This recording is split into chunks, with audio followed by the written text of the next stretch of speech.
Hello friends, कैसे हैं आप सब। मेरा नाम है एहसन और आज मैं कवर करवाऊंगा unit number 37 there was were, there has been, there have been, there will be. पिछला टॉपिक यूनिट नंबर 36 जो मैंने आप लोगों को कवर करवाया था, देयर इज़, देयर आर। मतलब ये कि देयर शो करता है किसी शख्स या जगह की एब्सेंस और प्रेजेंस को, लेकिन ये प्रेजेंट में था।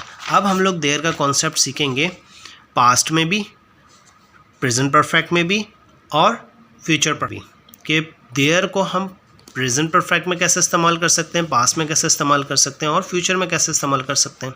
ए पार्ट की तरफ आ जाएं। ए पार्ट में है देयर वॉज और देयर वर पास्ट। मतलब ये कि देयर का कॉन्सेप्ट हम लोग पास्ट में समझेंगे। नीचे पिक्चर में देखें, एक रेलवे स्टेशन है, उसमें ट्रेन्स की टाइमिंग्स वगैरह लिखी हुई हैं।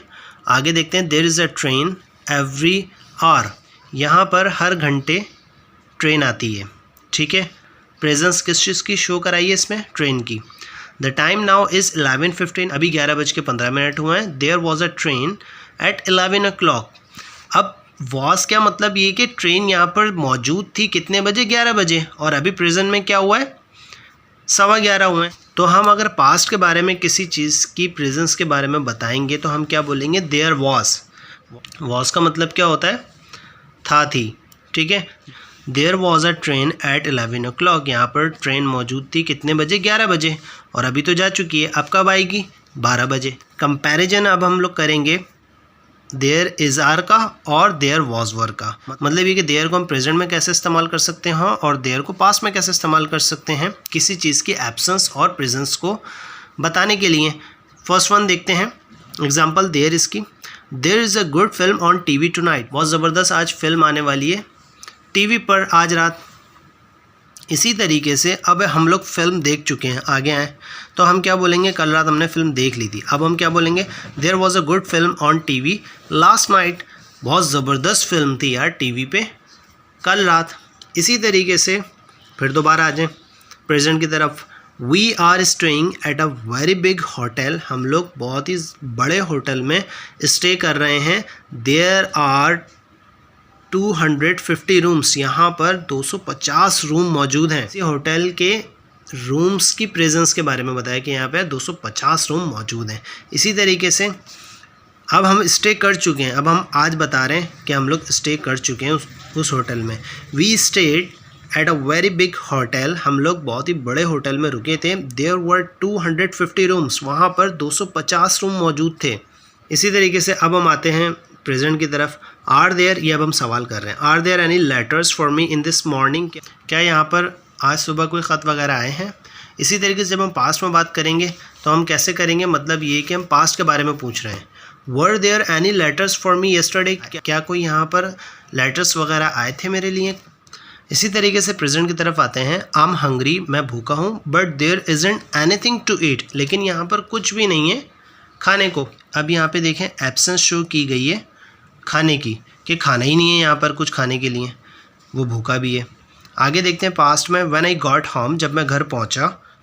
आई वॉज हंग्री, मैं भूखा था। But there wasn't anything to eat. लेकिन वहाँ पर कुछ था ही नहीं खाने के लिए। तो समझ रहे हैं ये किसी भी चीज़ की या किसी जगह की या किसी शख्स की एब्सेंस और प्रेजेंस को शो करता है। इसी तरीके से बी पार्ट में आ जाए। बी पार्ट में है कि देयर का इस्तेमाल हम प्रेजेंट परफेक्ट के साथ कैसे करेंगे। There has been, there have been, present perfect. जैसे कि फॉर एग्जांपल जब कोई काम किसी जगह पर मुकम्मल हो चुका हो उस टाइम पर हम देयर हैज़ बीन और देयर हैव बीन इस्तेमाल करते हैं। For example, look there is an accident. देखें वहाँ एक्सीडेंट हुआ है। तो मैंने क्या बताया था कि देयर किस लिए इस्तेमाल होता है। देयर बेसिकली किसी भी चीज़ या जगह की एब्सेंस और प्रेजेंस के बारे में बताता है। इसी तरीके से नीचे ब्रैकेट में भी बोला हुआ है कि there's been is equal to there has been. There has been की कॉन्ट्रैक्शन क्या है, देयर्स बीन। नीचे आ जाएं, सेकंड वन एग्जांपल है। This road is very dangerous. ये रोड बहुत ही ज़्यादा ख़तरनाक है। There have been many accident. यहाँ बहुत सारे एक्सीडेंट हो चुके हैं, ठीक है, आपस में बात हो रही है। नीचे करते हैं, कंपेयर करते हैं देयर वॉज से। अगर हम देयर वॉज से ये सेंटेंस बनाएंगे तो क्या मीनिंग निकलेंगे। चलिए एग्जाम्पल की तरफ चलते हैं। There was an accident last night. Was basically past के बारे में बताता है कि एक काम पास्ट में हुआ था। जैसे कि there was an accident last night, कल एक एक्सीडेंट हुआ था। Not there has been an accident last night, ये बिल्कुल रॉन्ग हो जाएगा। इसका मतलब ये होगा एक एक्सीडेंट हो चुका है कल रात। ये सेंसेबल नहीं है। और नीचे कह रहे हैं for past simple and present perfect see unit 20। मैं पास्ट सिंपल और प्रेजेंट परफेक्ट ऑलरेडी पढ़ा चुका हूँ, यूनिट नंबर 20 में जाके आप देख सकते हैं प्लेलिस्ट में।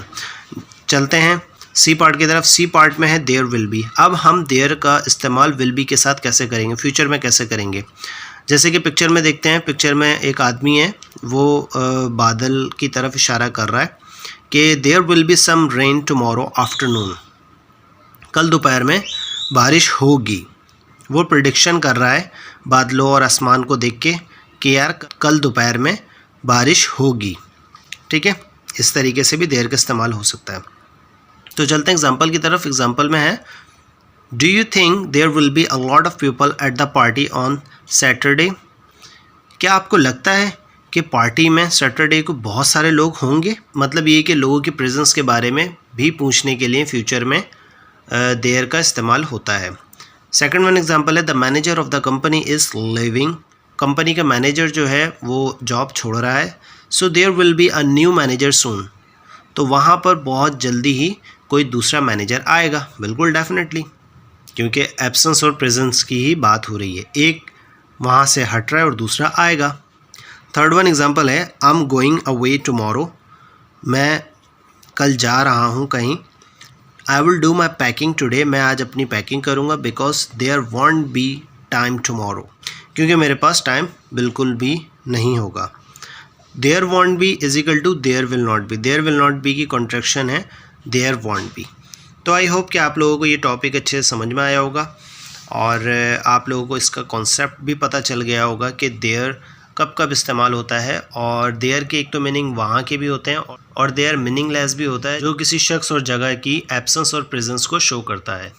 तो इसकी प्रैक्टिस आप लोग ख़ुद कीजिएगा, एक्सरसाइज वगैरह ख़ुद कीजिएगा, क्योंकि एक्सरसाइज इसकी बहुत ही ज़्यादा आसान है और आप लोग ख़ुद करेंगे तो आप लोगों को मज़ा भी आएगा। अगर फिर भी कोई प्रॉब्लम हो तो आप लोग मुझसे पूछ सकते हैं कमेंट बॉक्स में कमेंट करके। तो मिलते हैं नेक्स्ट वीडियो में। Till then take care.